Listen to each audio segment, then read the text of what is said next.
Welcome to my reading of the Five Vows. This is the first book I wrote. I think it was back in 2014. And I'm going to read it in person.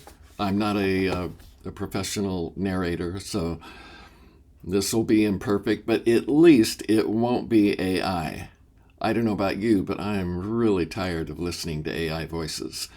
So bear with me. I hope you enjoy this. I'm going to begin by reading the preface and move on to the introduction, and then we'll go into the chapters. So, The Five Vows, Raising Your Spiritual Commitment to the Next Level by Michael Maciel. This is available on Amazon. Just search it by my name. Preface. The idea for this book came as a result of a conversation I had with my neighbor Jared, a family man and software engineer in Silicon Valley, who wants to live a spiritual life but is not particularly drawn to any church or religion. He grew up in a Catholic family, so he's familiar with religious orders and knows that the members of such communities take vows, and he has a general idea of what those vows are. But like so many others, Jared thinks that vows are for those people, nuns, brothers, and priests. He had no concept that he himself could take vows, that he could, in effect, enter into a personal contract with God, one that would not only come with responsibilities, but would also have immediate spiritual benefits. He would not have to give up his wife, his family, or his career to take his spiritual aspirations to the next level. I explained to Jared that vows are a blessing from God, not a set of rules.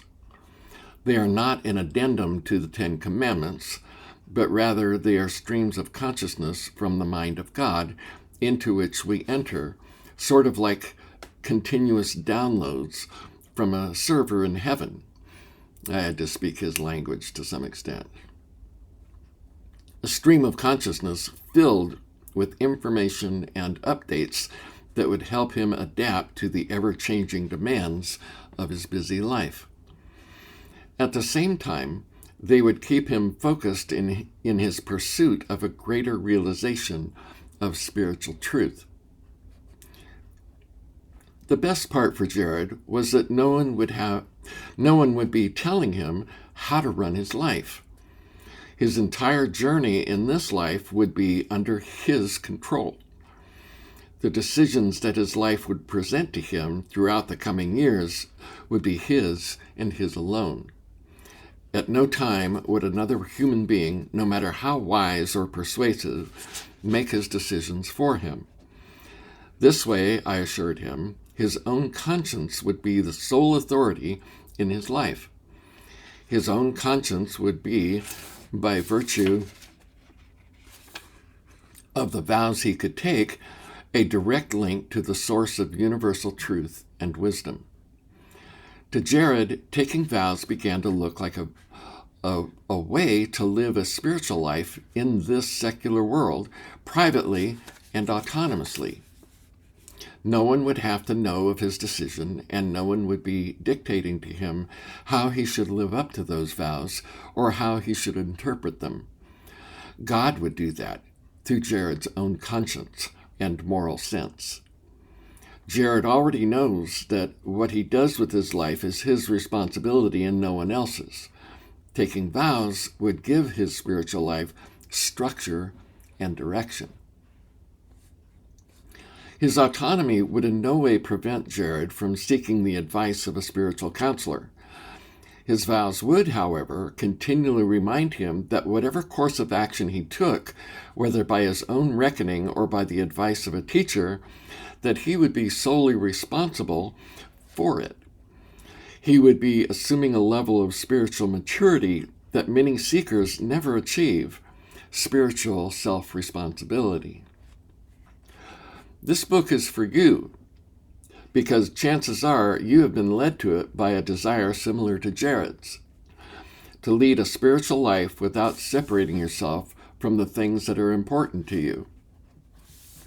After all, life is to be lived, not merely endured. Life is an opportunity to explore your potential, not a test to see if you can simply follow a set of rules. You have probably already mastered the rules anyway. At least your conscience is developed enough to tell you right from wrong. Now it's time to advance to the next stage of your spiritual journey, to make a meaningful commitment to God without having to join an order or some other kind of spiritual group. It is possible to live up to your secular responsibilities and also lead a deeply profound and personal spiritual life. Here's the main idea of this book. Vows are empowering. They are not restrictive. Vows are designed to align you with divine consciousness, not separate you from your humanity. The vows facilitate the integration of your human nature with your divine nature. They do not purge or eliminate your earthly identity. The vows recognize that in order to lead a spiritual life and be engaged in the world, you must be a fully empowered human being with your head in heaven and your feet on the ground. This book focuses on the 5 traditional vows of humility, poverty, service, purity, and obedience. Certainly there are others, but these 5 form the core, the universal guideposts of the spiritual path. Just as pride is the greatest sin, humility is the greatest virtue. This book looks primarily at humility, the quality of receptivity. The other vows are subsets of this one overarching principle. Poverty is the principle of non-attachment as it applies to our possessions, those of the body, the mind, and the spirit. It is a state of consciousness that makes generosity possible. Service has to do with the polarity of our heart and our willingness to give to others without thought of self, that which makes love possible. Purity speaks to our clarity of vision and our ability to focus on the real. Obedience is our willingness to hear the truth as it expresses itself from the core of our being, and to follow its dictates, even when everyone else says we are wrong. It is that which enables us to be true to our highest calling. These 4 subsets of the vow of humility have one thing in common. They all look to that which is larger than ourselves, God. This is the essence of the spiritual path, the devotion to that which is greater than us. And just as the spiritual path is the road that leads us to God, it is also the road by which God pours grace into the world. The vows are the primary tools of those who have dedicated themselves to this two-way street, this Jacob's ladder, those whose calling is to act as mediators between heaven and earth, whose dedication to serving humanity supersedes all desire for personal gain.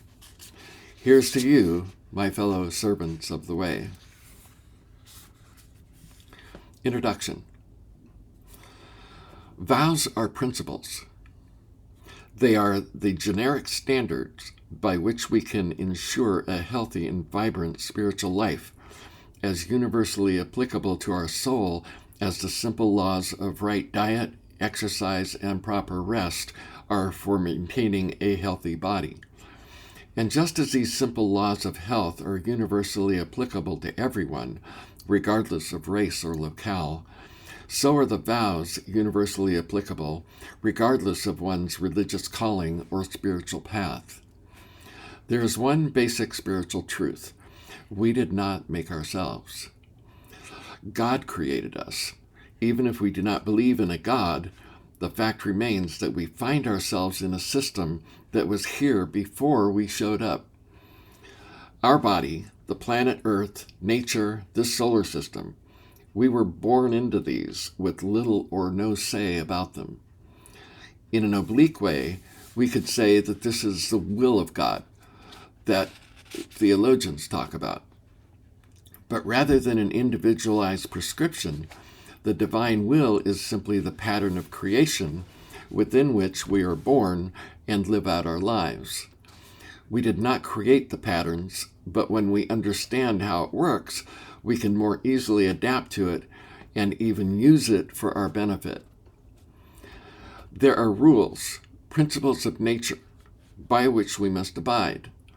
But as binding as these laws are, they also give us great freedom to explore the potential of what we have been given.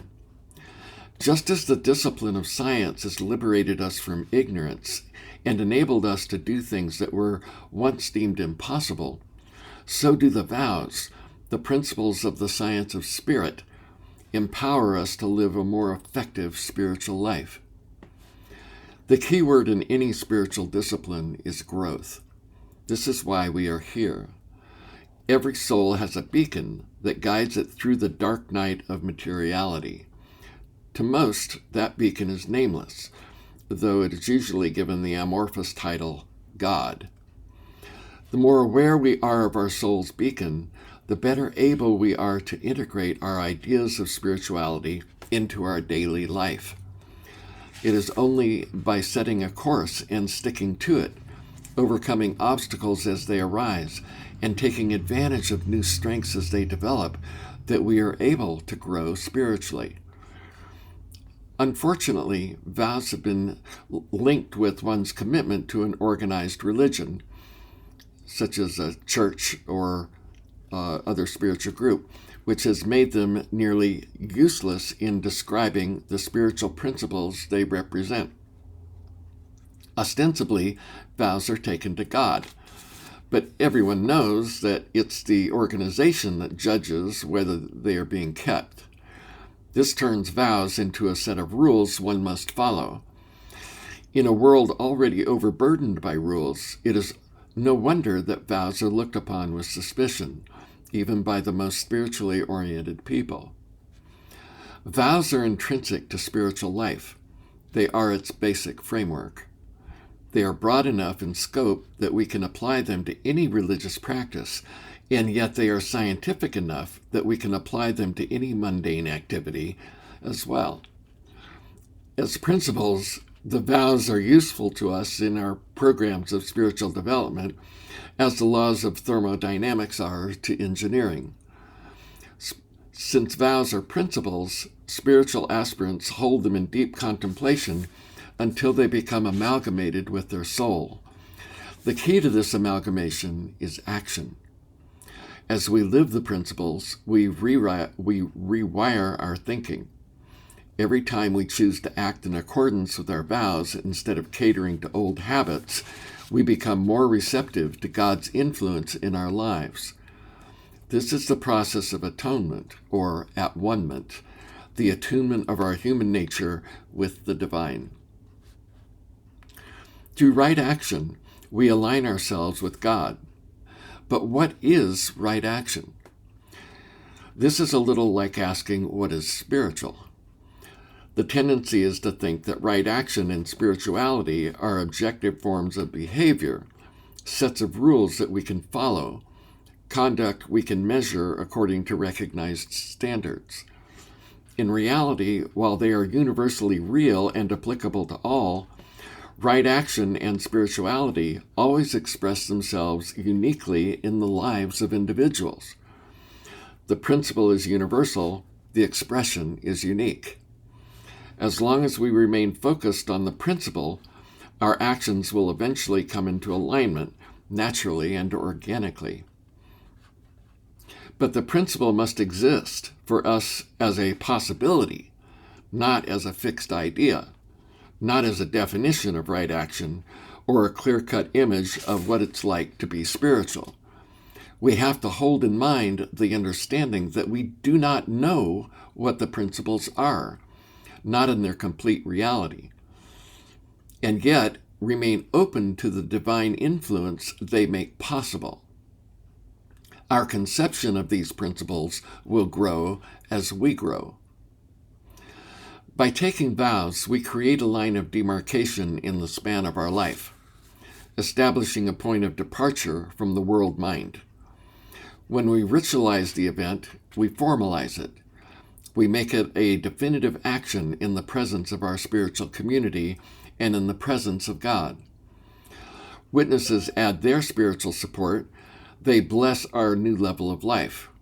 And since the vows themselves are blessings from the divine, the entire action is a positive flow of spiritual energies. The language of the vows, along with our understanding and acceptance of them, creates the patterns into which we will live our lives. These patterns give our spiritual life focus and direction, thus empowering us to achieve the transformation we seek.